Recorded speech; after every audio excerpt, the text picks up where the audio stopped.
हाँ भाई, कैसे हो गया पेपर? ओके, सो काफ़ी बातें चल रही हैं पेपर को लेके कि ऐसा था वैसा था। सो मैं यहाँ पे आपको समझाने वाला हूँ एग्जैक्टली क्या कहानी हुई है।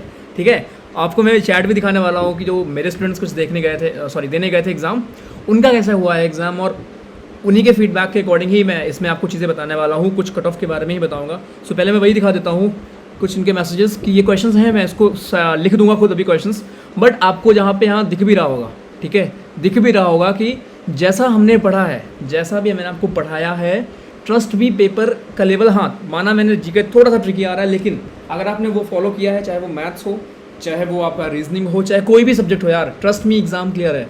ठीक है, कट ऑफ मैं अभी बता दूं, अभी मैं आपको एनालिसिस करूंगा, उसके बाद आप खुद देख जाओगे। जितने भी क्वेश्चन है ना, ये फीफा वाला क्वेश्चन हो गया यार, कैपिटल तबलीशी आई थी, कैपिटल नवरत्न आए थे, डायरेक्ट हमने क्लास में किया था, कैसल पूछा था, कैसल चेस।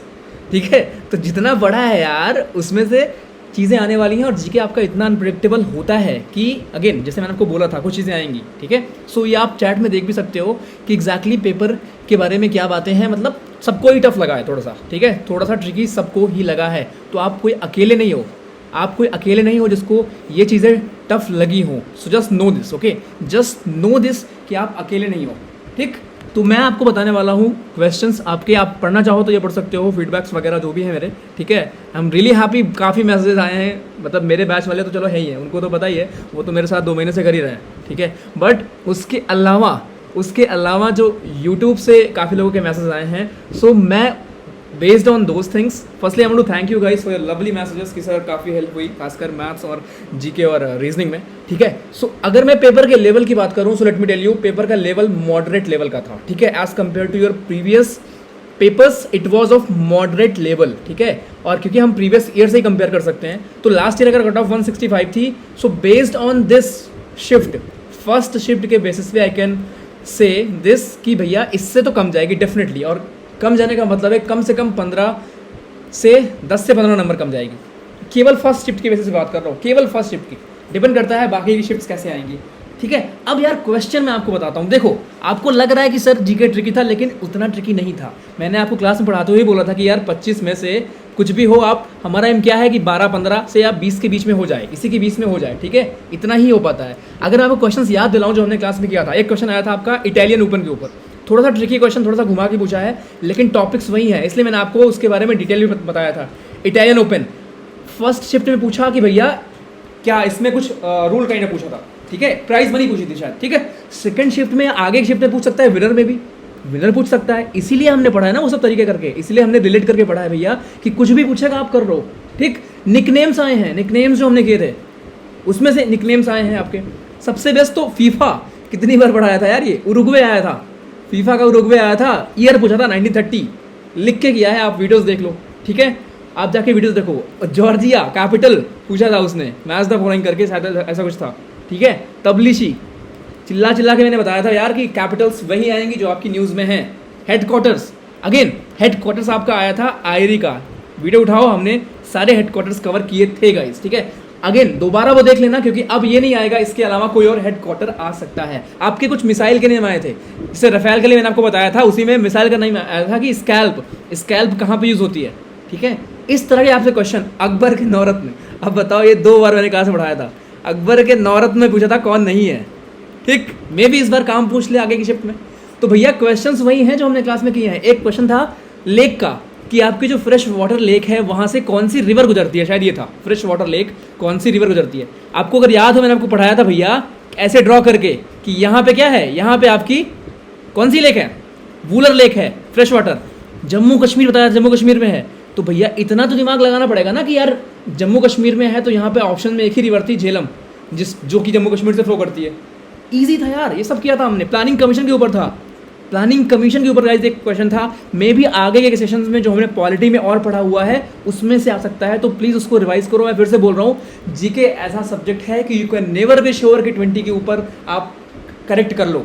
ठीक है, डायरेक्ट मतलब, ठीक है, गेस करके कर सकते हो, लेकिन ऐसा नहीं होगा कभी कि आपको 20 के ऊपर आते हो। ये मैंने हर क्लास में बोला था, और वैसा ही आपका क्वेश्चन है, वैसा ही हुआ है। ग्रीनलैंड के ऊपर एक क्वेश्चन आया था, ग्रीनलैंड कहाँ पे है, अगर आपको याद हो, मैंने ड्रॉ करके पढ़ाया था भैया कि यहाँ नॉर्थ अमेरिका है, यहाँ साउथ अमेरिका है, यहाँ यूरोप है आपका, यहाँ अफ्रीका है, इधर मैंने ड्रॉ किया था। ओशन करंट में मैंने पढ़ाया था, उसमें भी ड्रॉ किया था ग्रीनलैंड कहाँ पे है। आपको पता होना चाहिए आकृति क्वेश्चन आपका ऊपर है, ठीक। इस तरह की चीज़ें आई थी। कैपिटल्स, आपकी कैपिटल्स गाइस आ रही हैं, मैं फिर से बोल रहा हूँ, रिवाइज कर लो उसको, ठीक है। तो जितनी चीज़ें हमने क्लास में की हैं गाइस, रेड फोर्ट किसने बनाया था, हमने किया था। ईयर पूछ लिया, ईयर उसने पूछ लिया। मे बी वो पूछ लिया कि जामा मस्जिद का ईयर क्या है इस बार का, जामा मस्जिद कौन से ईयर में बनी थी, वो ये पूछ सकता है। किसने बनवाया था, ये पूछ सकता है, ठीक है। 1644 में बनी थी। ताजमहल कब बना था, पूछ सकता है। वो बना था आपका 1652 में। तो भैया क्वेश्चंस वही है यार, मैं फिर बोल रहा हूँ। कैसल आया था, शायद मैंने बता दिया, ये वर्ड आया था आपका कैसल, चेस में, चेस का एक वर्ड आया था कैसल, वॉलीबॉल का एक टर्म आया था। तो यार जितनी चीज़ें हमने क्लास में की हैं, पेपर टफ था, नो डाउट पेपर टफ था जीके की वजह से, लेकिन कम से कम 10 से 12 क्वेश्चन ऐसे थे गाइस जो आप इजीली कर सकते थे, जो हमने क्लास में किए हैं। और क्लास में करने का मतलब है यूट्यूब पे मैंने पूरा पढ़ाया हुआ है। और इस ट्रिकी क्वेश्चन में, ट्रिकी पेपर में अगर आपको 10 से 12 क्वेश्चन मिल रहे हैं direct, trust me it is worth, क्योंकि बाकी क्वेश्चन में अगर आप रिस्क भी लोगे तो चांसेस हैं कि आप ओवरऑल कर लो। अब यहाँ पे आगे की शिफ्ट के लिए क्या करें सर, ये मैं आपको बताने वाला हूँ। नेशनल गेम्स गाइस आ रहे हैं, नेशनल गेम्स के ऊपर भी क्वेश्चन था, वो भी देख लेना, मैंने कराया है। स्पोर्ट्स वाले वीडियो में देखना, मैंने वो भी कराया है भैया, सब चीज़ें हमने की हैं, ठीक। सो कुल मिला के सिर्फ ये है आगे वाली चीज़ों के लिए कि आप अगेन, आपका जो मैथ्स है, आपका जो रीजनिंग है, यही मैं फर्स्ट डे से बोल रहा हूँ, यही आपको हेल्प करेगी क्लियर करने की में इस एग्ज़ाम की। क्योंकि जीके अगर आपसे नहीं हो रहा है यार, तो फिर नहीं हो रहा है बाकी लोगों से, क्योंकि आपने पढ़ा है यहाँ पे मेरे साथ, मुझे पता है कि अगर उसको सही से फॉलो किया है और उसके बाद अगर कुछ क्वेश्चंस नहीं हुए हैं, कुछ क्वेश्चंस ऐसे ट्रिकी आए हैं, तो मतलब वो किसी से नहीं हुए हैं। Just have this faith. तो बाकी के शिफ्ट वाले सिर्फ इतना करो कि मैथ्स पे बस फोकस रखो, ठीक है। रीजनिंग के फॉर्मूलेस वही सेम आ रहे हैं जो हमने टाइप्स किए थे ना, 32 टाइप्स और 18 टाइप्स, उसके बाहर कुछ है ही नहीं यार। इसके मैं क्वेश्चंस क्या बताऊँ मैथ्स के 1-2 क्वेश्चन को छोड़ के क्लोज टू 16 क्वेश्चंस ऐसे थे गाइस जो हमने एज इट इज प्रैक्टिस किए हैं अपने यूट्यूब सेशन में। एंड जो मैंने बैच में पढ़ाया उनका तो भूल ही जाओ, उनको तो सब पढ़ाया था।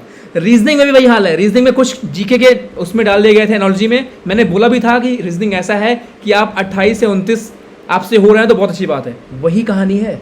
और इंग्लिश भी आपने देखा होगा कि अगर एलिमिनेट नहीं हो रहे हैं तो कोई बात नहीं, still you will be able to solve 15 to 20।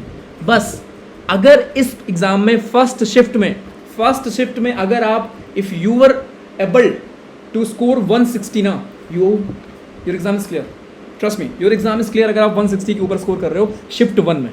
और मेरे स्टूडेंट्स ने, आपने भी देखा भी होगा शुरू में, दे हैव अटेम्प्टेड, हाँ including few calculated risk, but I am very sure that majority of them are gonna clear the exam. Reason क्या है, because we have focused on maths and reasoning first day से, और उसके बाद GK जो मैंने किया है, they have revise those things, ठीक है। सो ये कहानी मुझे आपको बतानी थी सिर्फ, कि बिल्कुल परेशान मत हो। बाहर के लोग क्या बोल रहे हैं कि पेपर टफ है, ऐसा कुछ है, हाँ पेपर ऑब्वियसली थोड़ा सा ट्रिकी है, लेकिन भैया आपको जितना पढ़ा है, जितनी चीज़ें हैं वो कर लोगे, ठीक है, वो कर लोगे जितना हमने पढ़ा है। तो आगे के शिफ्ट वाले प्लीज़ उसी को रिवाइज करो, जितनी चीज़ें आपने नोट्स बनाई है या जो मैंने भेजी है या क्लास में किया है, ठीक है, just revise it, revise your maths formula, revise reasoning की कुछ चीज़ें, मैं इंग्लिश में आपको जो आता है वो आता ही है, और अटेम्प्ट कोशिश करना कि ज़्यादा करो, ठीक है, बस दैट्स इट, क्लियर एग्जाम। और ये रिलेटिव परफॉर्मेंस है, बिल्कुल नहीं परेशान होना कि सर कम हुए ज़्यादा हुए, रिलेटिव परफॉर्मेंस है यार।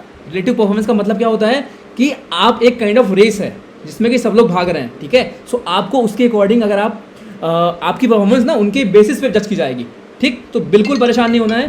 और ये फ़ोन्स वगैरह यूट्यूब से ही आ रहे हैं काफ़ी लोगों के, तो थैंक यू सो मच, अच्छा लगा। और आगे की शिफ्ट में अभी और भी क्वेश्चंस मिलेंगे, ठीक है। तो जिनके अभी एग्जाम है, just do follow this things जो हमने क्लासेस में किए हैं, क्योंकि जीके में कोई और ऑप्शन नहीं है। कोई भी टीचर होगा वो कभी ऐसा नहीं पढ़ा सकता यार कि उसके 20 या 25 क्वेश्चन पूरे आ जाएं, ठीक है, ऐसा ही होने वाला है हर जगह। चलो ठीक है, मिलते हैं आगे शिफ्ट के बाद, गुड लक।